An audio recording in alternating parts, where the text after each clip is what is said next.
Right guys, we are back again. It is Saturday, it is the weekend, and we're going to give attempt number 2 to actually find a suitable off-plan meal today. So we are just outside Costco, and if you watched my last Costco video, when we were out in the car afterwards, Chloe got this little poke bowl and it was absolutely tremendous. It was delightful now, I must say. And ever since, this was probably in like January or February, she has been probably mentioning this poke bowl about 17 times a week to me. So we finally decided to come back and get it. They do like sushi platters, and they do like unbelievable poke bowls as well. So just going to try and obviously stay away from the donuts, the muffins, the croissants, the cookies, and just go for the healthy stuff today. So big fat poke bowl. Hopefully they have the sushi this early in the morning and we can actually get sorted. I forgot my Costco card as well, so hopefully they let me in. But yeah, we're going to grab a poke bowl and vlog a little bit around. Like a kid in a playground. Yeah. Alright. Sure am. I do love this place though. Now, so this is the danger zone, isn't it, Chloe? It sure is. With all the cookies. The size of those things, like. See, like these 18 pack of cronuts. I could easily eat all those in one sitting. Right guys, so very disappointing news. They have only shitty poke They bowls. only have katsu curry poke bowls. And salmon sushi platters. So Chloe's devastated. So sushi platter it is. Will we ask them if they'll make one for us? The queue is absolutely wild. It goes the whole way down there, the whole way back up, in and around the shop. We are going to be here for fucking ages, and we didn't even get the poke bowls. Chloe's a little bit upset, but what we did get, we got some sushi platters, we got some pink Himalayan salt, and we've got my favourite, kimchi. So this whole kilo of kimchi was like $6.99, so look forward to trying that. Back in our favourite place. Can you guess? At a Hall Shopping Centre. We never come this way though. So I still haven't gotten a tie for the wedding that I'm going to. It's the only thing that I don't have. I have the suit, shirt, belt, shoes, the whole fucking shebang, but no tie. So I'm going to try and see, can I quickly find something suitable today. It's not busy, thank you. Alright, so we are back in action. Push rotation 1 today. We are starting off with a pec deck using the Atlantis machine here because the Prime pec deck is actually currently being refurbished, which is a little bit unfortunate because I do prefer the Prime. Haven't used this for quite some time, but felt a little bit good on the warm-ups. So 2 sets here, or maybe even 3 as well. Let me just double check. Yeah, so 2 sets here and a drop set on the last set just to warm up. Then we're going to move into our presses after.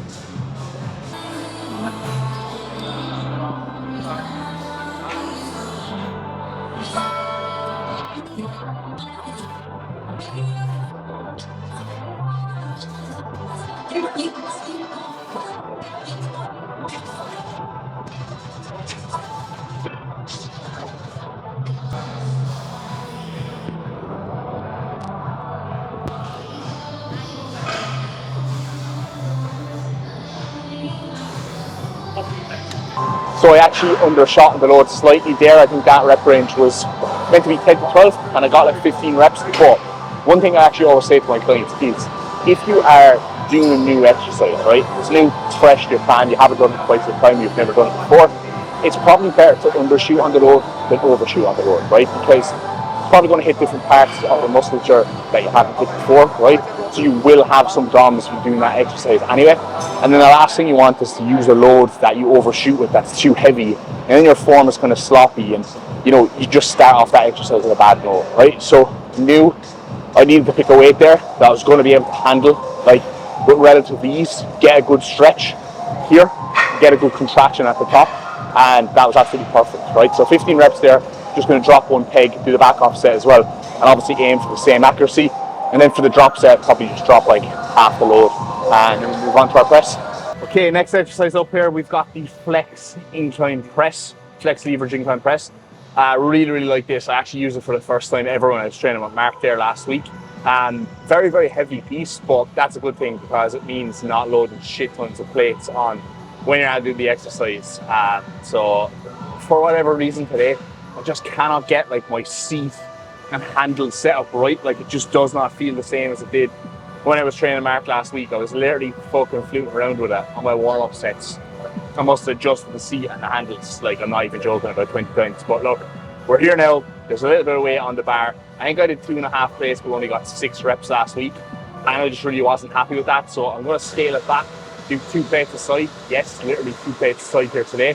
And just aim to get like, I would say 10 reps. I would hope 10 reps. So we'll see how this goes. But yeah.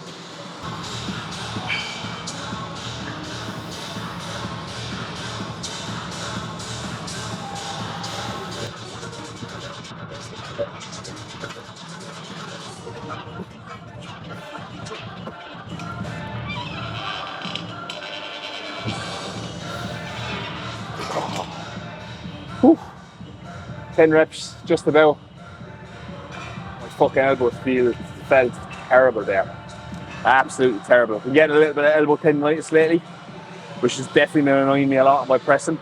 You know, when you're coming down, you get like that shockwave through your elbow. So, yeah, I don't know, is it because I'm doing like a lot of tricep volume and have been for like weeks and weeks and weeks, and that's just been wearing away at my joints or what, but I'm kind of getting tendon issues all over, to be honest.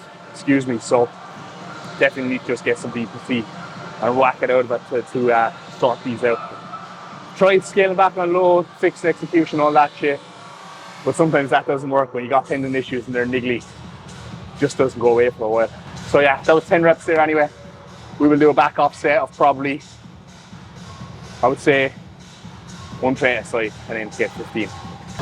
Okay, so I did the back offset there and I actually adjusted the handles down and the seat down and it felt way better. Elbows were flared a little bit wider, but my chest is absolutely blown off that back offset. So I got 12 reps with only 1 plate aside, so this is a heavy fucking piece.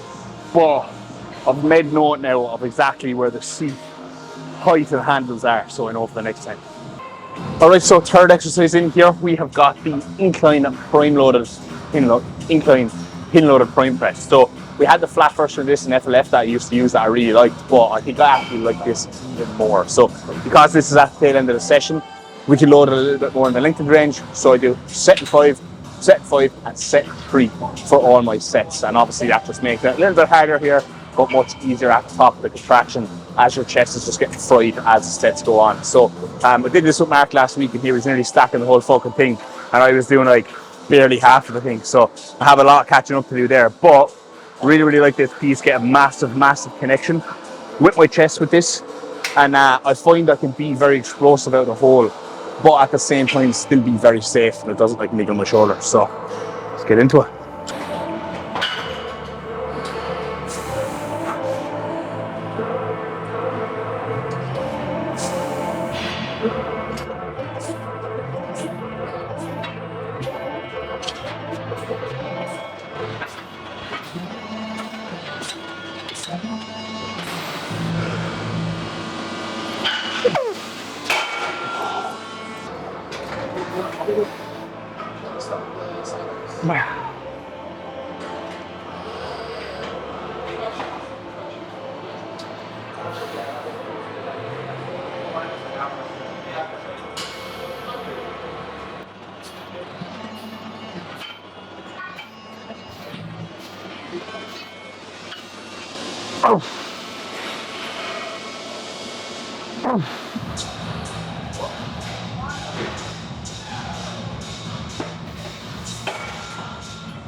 Right guys, next up, so we've got the humble bodyweight dip. So with these, not using any weight, this is my 4th chest exercise in, but I'm gonna make these as difficult as I possibly fucking can, okay?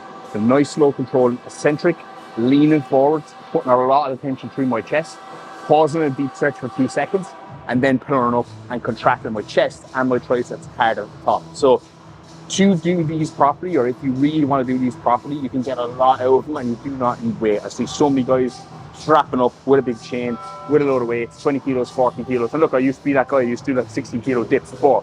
Was I really working my chest as much as I could have? Probably not. Now, 4 exercises in, body weight, I can absolutely torch my chest with these.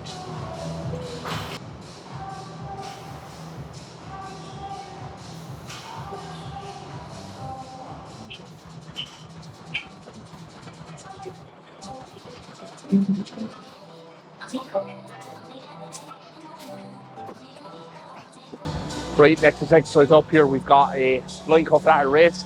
Standard stuff. Had this on my plan before, but I've just decided to actually swap out the Life Fitness cable stack that I was using and just replace it with this side of this Bravo one instead. So there's not too much of a difference between them. I just think this is probably a little bit smoother in the setup. This is slightly shorter rather than wider like the other one. So I did it on this the last day because the other one was taken, and I actually just preferred it. It actually just felt good. So we'll stick with that.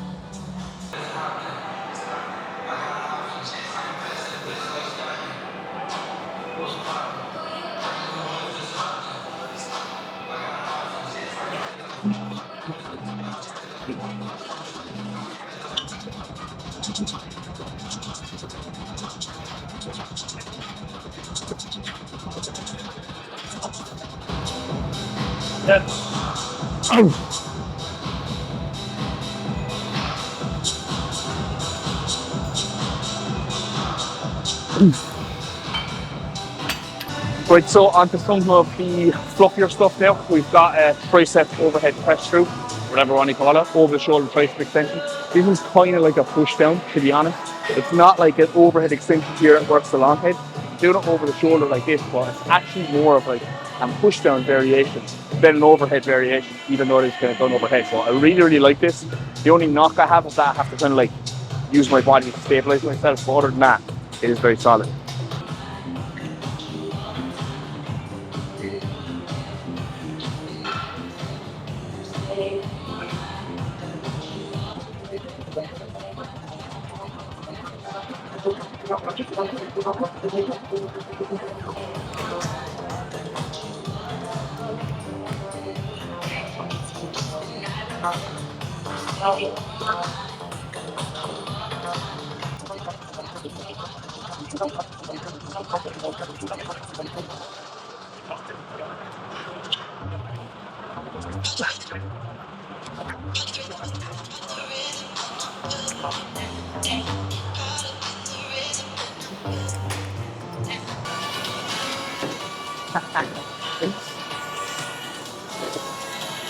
Okay guys, so we've got Chloe here for assistance.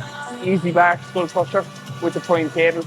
Chloe's going to do a couple of shrugs there now, so can't obviously get this up my own, but I can, but I'd be like angling myself into the bench, so if she just Chloe get this right. Usually she's very bad at spotting, but hopefully this will be okay. She won't guillotine my head off. Is that right? Right, moment of truth. Oh.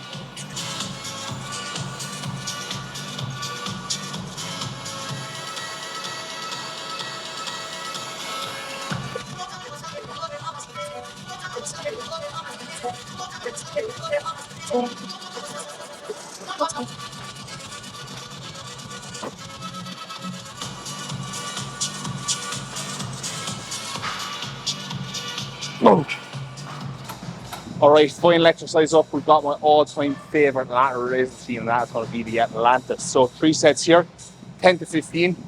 For me personally, I like doing my shoulder work after I've done my triceps. Okay, if I do something like a lateral raise before I do my 2 tricep isolations, I just don't get the same out of my triceps. I feel like my shoulders are so pumped and so sore that I lack the mobility to get like full range of motion and full stretch in my triceps. And I always feel like if I'm doing a tricep pushdown as well, right? Not that I use my shoulders in a tricep pushdown, but if my shoulders are like blown up and like full of blood, it's almost just like they come into action more when I'm doing a tricep pushdown. I don't know what it is, right? But just all that blood in that area, it just detracts from my ability to do a push down or to get like really deep in like an overhead variation like that skull crusher.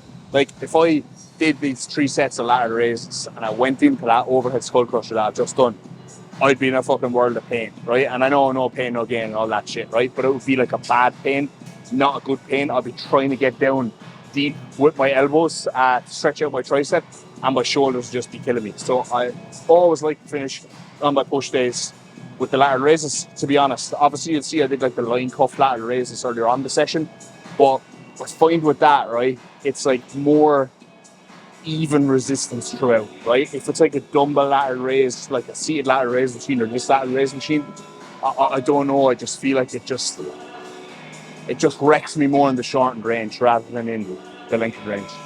It's just me.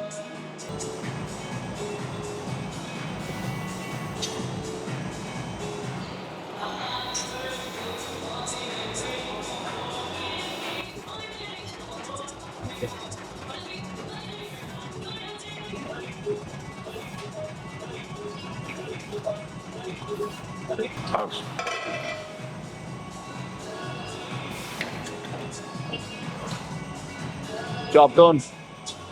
Alright guys, so I have to do a little talking head over this because I'm gonna get copyrighted on this clip if I don't, which is very annoying. Fuck you YouTube and your copyright. But we got a little bit of a physique update here, post push. So it wasn't looking too bad here. I always look better in person in the mirror when I'm posing here than I do on the camera when I'm watching back the footage. But what can you do? Joys of being a bodybuilder, huh? It is real what people say about, you know, bodybuilding shows. If you're not there in person, you don't understand like the condition and the size, etc. So yeah, just trying to make excuses for myself for being tiny really, but pretty pleased with how we're looking at the moment. Obviously nice and full after an old push session. I'm undecided whether I should start hitting my side chest on that side or not, as I think it kind of looks a little bit better, but I can't set my legs up on that side. But yeah, so quick one guys, there you go. There's the physique, looking wham. And now we're back to the video. Sushi is going down. Big platter for Dara. Big platter for Chloe as well, to be fair. Yeah. And we've got our wasabi, doesn't look great, and ginger, which doesn't look great either, but what can you expect out of this thing? And we've got some crunchy onions and some mayo there. Chloe's on the soy. Ooh, can't wait to tuck into this. Yes guys, how are we? Good morning. So, sushi from last night, it was mid, okay? It was probably like a 6 out of 10. The poke bowls from Costco are next level, but the sushi platters, meh, right? I could take it or leave it. Probably wouldn't get it again. Well, I don't know, because for how much sushi we got for such a little price, I think the two platters together, I think it was like £28, £29 for like a decent chunk of sushi.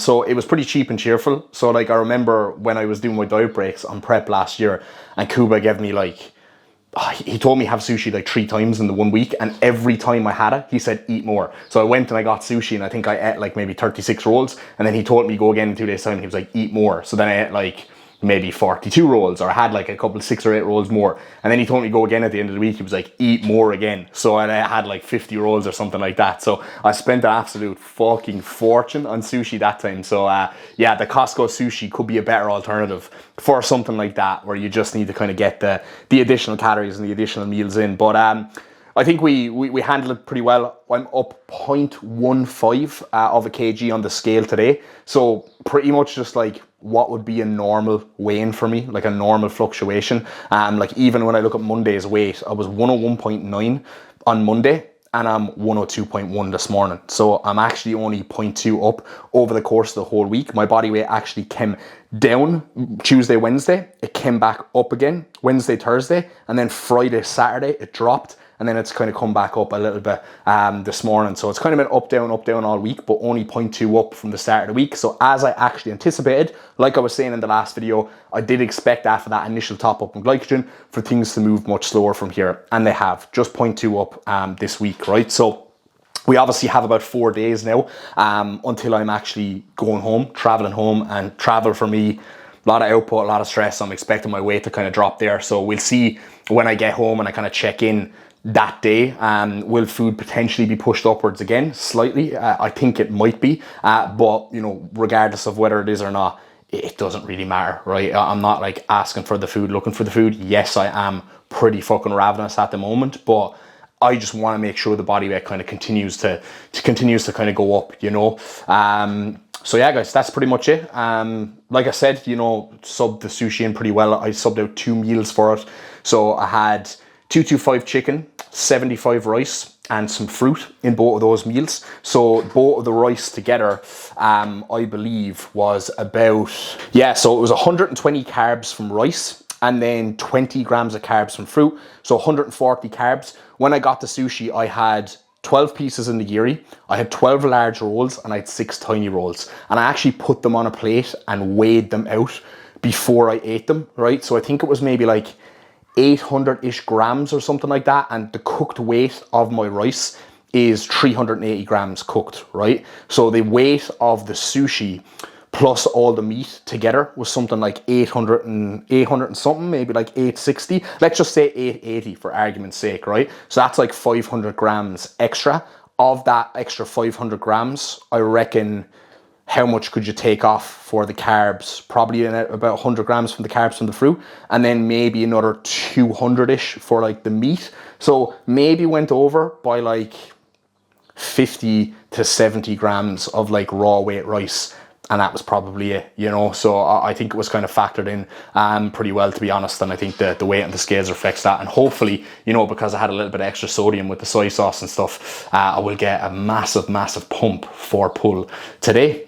So that is the update, guys. That is where we are at. Next vlog you will see is probably just going to be me traveling home and everything else that is going to be coming with that. So going to be a busy couple of days, next couple of days. I actually have rest day tomorrow, legs Tuesday rest, and then push, and then I'm heading home on the ferry. So I don't think I will probably record for the week, because I'm just going to be packing and just like sorting bits and doing all that. But I will probably record just before I go home and that weekend, because obviously this video I'm recording now is coming out next weekend, which is handy. So I have that ready to rock. So just making sure I'm staying on my weekly upload schedule for you guys, and the next video then will come out the weekend after the wedding. So at least I'll have some days in grace there where I can kind of keep on the content. And when I'm home, I'm going to try and, you know, meet up with clients, do sessions with people, and all that good stuff. So yeah, guys, that's pretty much it. I'm going to wrap the video up here. Thank you very much for watching. Make sure to like the video. Make sure to subscribe if you haven't already, and I'll catch you in the next one.